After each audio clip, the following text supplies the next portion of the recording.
नमस्कार मित्रों, आप सभी का स्वागत है हमारे चैनल में। मैं अभिषेक तिवारी आज 2021 पीसीएस का सिलेबस लेके आ रहा हूं आप लोगों के सामने।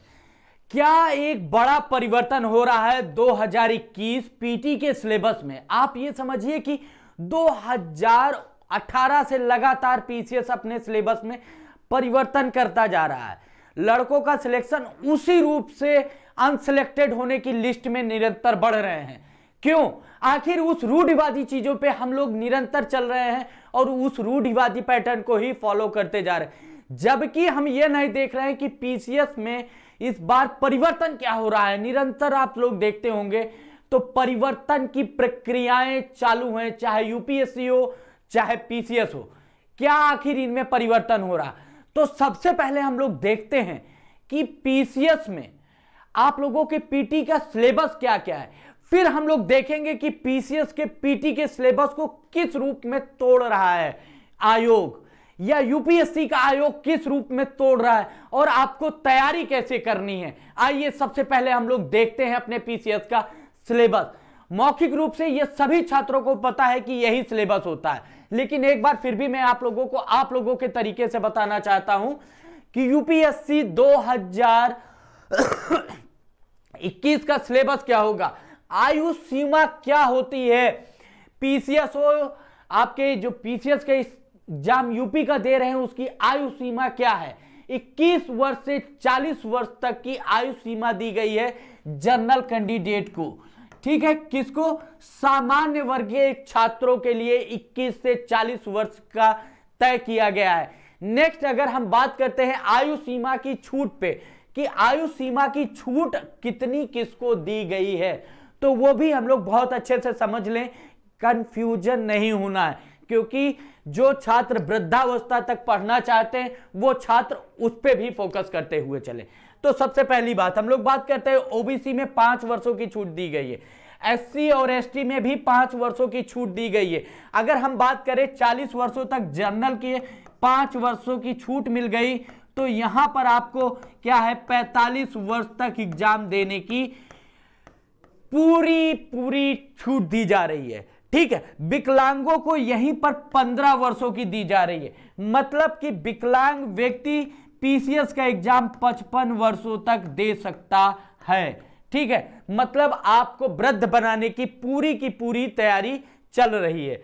ठीक है, इन चीजों पे आप गौर करिएगा कि आयोग ने ये क्यों दिया और आप लोग क्यों ये देखना चाहते हैं। अभी हम इस पे भी डिस्कस करेंगे। ठीक है, योग्यता क्या होगी आपकी? योग्यता होगी स्नातक की।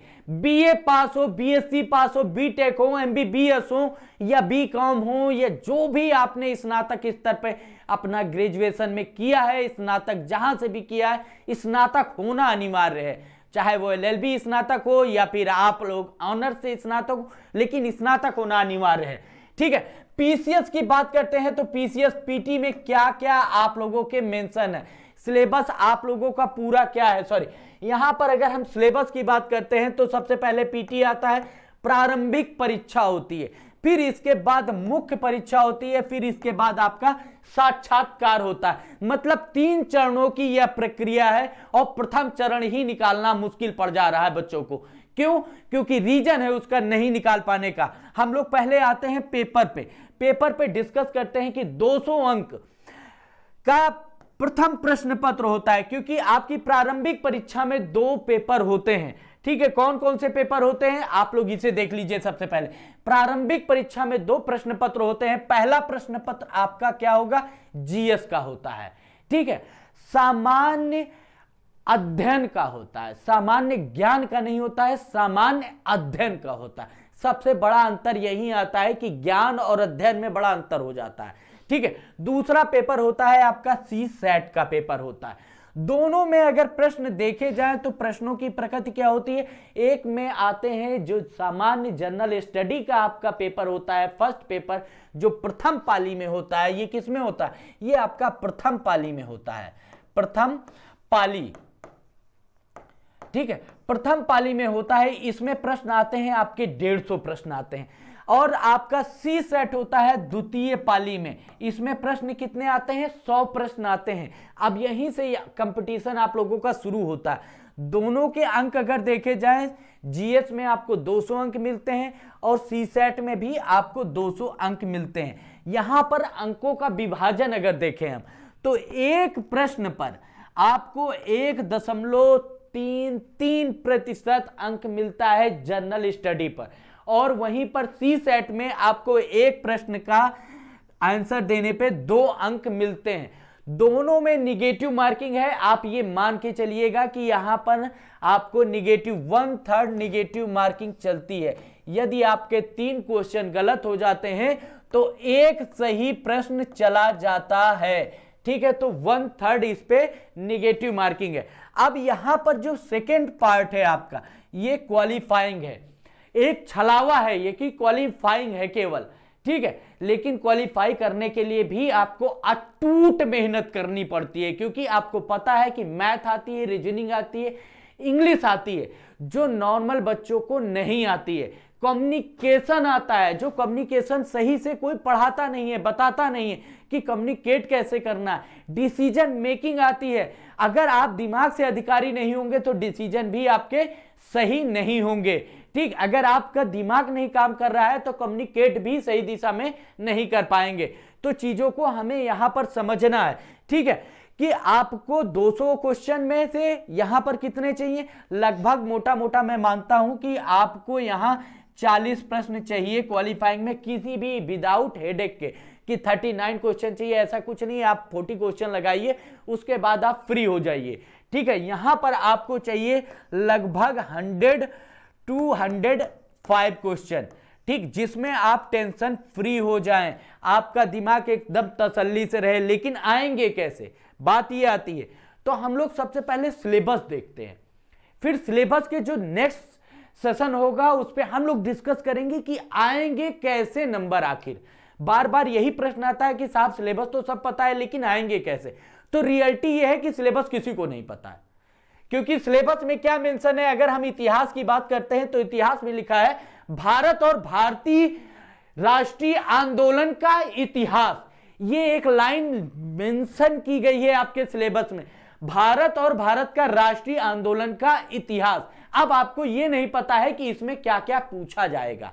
अब यहीं से कहानी शुरू होती है एक टीचर की, कि वो आपको तोड़ के बताए, समझाए कि कहां से प्रश्न बनेगा, कैसे प्रश्न बनेगा, प्रकृति क्या होती है, सिलेबस रियल में क्या है। रियल में ये नहीं है आपका सिलेबस, ये एक आउटर कोर है। मतलब कह देते हैं कि एक आभा मंडल बना के हमने दे दिया। आंतरिक रूप में बहुत सी चीजें अभी पड़ी हैं इसके, उसे हमें समझना होगा। नेक्स्ट पे अगर हम आते हैं ज्योग्राफी के सिलेबस पे, तो यूपी पीसीएस ने या यूपीएससी आयोग ने, आपके पीएससी आयोग ने क्या दिया हुआ है, ये चीज आप लोग देख लीजिए। भारत और विश्व भूगोल, क्या वर्ड यूज किया है, भारत और विश्व भूगोल। भारत एवं विश्व का भौतिक, सामाजिक, आर्थिक भूगोल, ठीक, ये आपके सिलेबस में मेंशन है। आप सिलेबस उठा के देखिएगा यूपी पीएससी आयोग का, तो उसमें इतना ही मेंशन है। लेकिन वास्तविकता में क्या पूरा भारत पढ़ना पड़ेगा, क्या पूरा विश्व पढ़ना पड़ेगा, क्या पूरी आर्थिक भूगोल पढ़नी पड़ेगी? तो आपको सिलेबस ले लेना चाहिए, आपको यही ऑप्शनल लेना चाहिए, किसी को हिस्ट्री लेना चाहिए, सभी ऑप्शनल की तरह पढ़ना पड़े हमें, ठीक। लेकिन ऐसा नहीं है। चीजों में परिवर्तन क्या है, बार बार हम लोग बोल रहे हैं कि परिवर्तन क्या है, आखिर आपको समझना क्या है। पॉलिटी पे देखते हैं हम लोग कि पॉलिटी में आप लोगों से प्रश्न क्या है, आपका सिलेबस क्या मेंशन किया गया। भारतीय राजनीति एवं शासन, ये आपके सिलेबस में दिया गया है, ठीक है। अब इसी को उसने कुछ पार्टों में अगर हम देखें तो नंबर 1 संविधान आपका दे दिया। मतलब क्या पूरा संविधान पढ़ें हम? प्रश्न यहां पर आएगा कि पूरा संविधान पढ़ें, तो पढ़ते ही रह जाएंगे, ठीक है। दूसरा है राजनीति व्यवस्था, तो हमें क्या अब राजनीति में घुस के जानना पड़ेगा कि राजनीति व्यवस्था क्या है, ठीक है। पंचायती राज और लोक नीति, तो आपको मेंशन उसने क्या कर दिया है, केवल यहां पर अगर देखेंगे तो पंचायती राज और लोक नीति पे उसने फोकस किया है। बाकी सब चीजें पॉलिटी में क्या आएगा?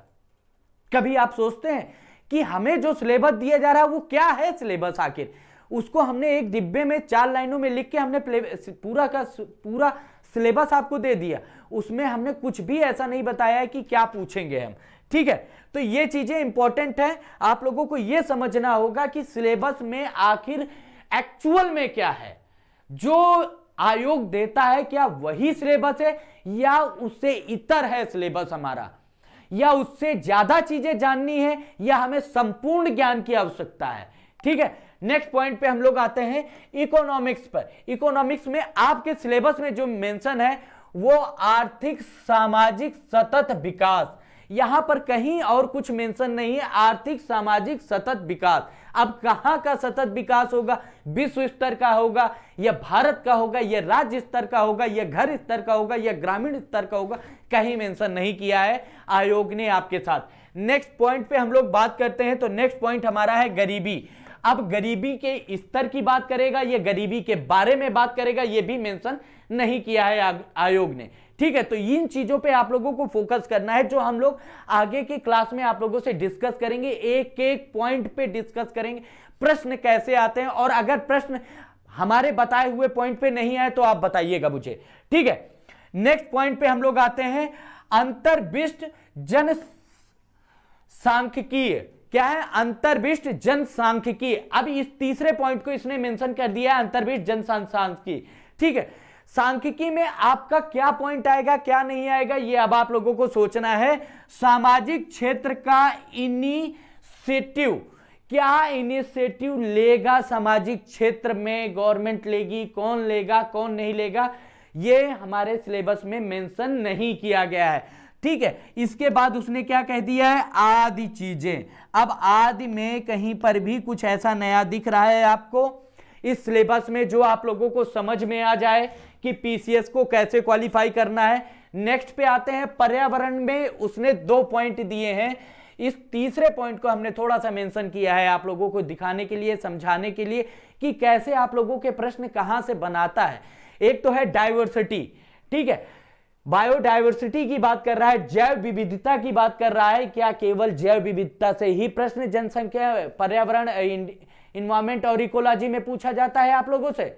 ऐसा नहीं होता है केवल डाइवर्सिटी से क्वेश्चन पूछे वो, ठीक है। जलवायु परिवर्तन, दूसरा पॉइंट उसने जलवायु परिवर्तन, मतलब 2 पॉइंट उसने यहां पर एक्सप्लेन किए हैं, इसके बाद उसने और कुछ आपसे बात नहीं कही है। लेकिन अगर हम लोग थोड़ा सा देखें, नए नवीन पर्यावरणीय मुद्दे राष्ट्रीय और अंतरराष्ट्रीय स्तर पर, और यहीं पर और भी चीजें मेंशन होंगी। जब हम इसका सिलेबस ओपन करेंगे तो आपको एक्चुअल में पता चलेगा कि आपको पढ़ना क्या है, सिलेक्शन क्यों नहीं हो रहा है छात्रों का, आखिर जानकारी क्या ऐसी है जो वो हमेशा लैग कर जाते हैं और आउट हो जाते हैं।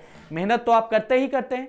लगभग हर छात्र, जो मैंने इलाहाबाद में देखा है, 12 से 15 घंटे, ठीक है, 12 से 15 घंटे वो रटता है। केवल रटने से सिलेक्शन नहीं होने वाला है, मैं बार बार बोल रहा हूं। आप लोग रटते रहिए और पीसीएस से आउट होते रहिए और अपने आप को रोज कोसिए। आपके अंदर क्षमता है, आपके अंदर काम करने की चीज है, आपके अंदर ललक है, लेकिन बस क्या है कि आप चीजों को समझ नहीं पाते हैं। उसने एक लाइन में चीजें दी हैं, उससे इतर बहुत बड़ा सिलेबस है इसकी, बहुत सी चीजें, और बहुत एक कहते हैं ना कि एक अगर इसको समझ लिया आपने तो फिर आपका पेपर आपके हाथ से कहीं नहीं जाएगा, ये मेरी गारंटी। अब इसने क्या कर दिया, सामान्य विज्ञान। अब सामान्य विज्ञान में आप लोग अपने अकॉर्डिंग गेस करते रहिए और हम अपने अकॉर्डिंग गेस करें, ठीक है। इसके बाद उसने लास्ट में दे दिया है सिलेबस में, ये मैंने आज पीटी का सिलेबस मेंशन किया है, मेंस का नहीं कर रहा हूं, क्योंकि अभी जब तक आप लोगों का पीटी नहीं निकलेगा तो मेंस की बात क्या करूं, ठीक है। दूसरी चीज करंट अफेयर्स की बात करते हैं हम लोग। नेक्स्ट पॉइंट पे आता है कि करंट अफेयर्स, ठीक है।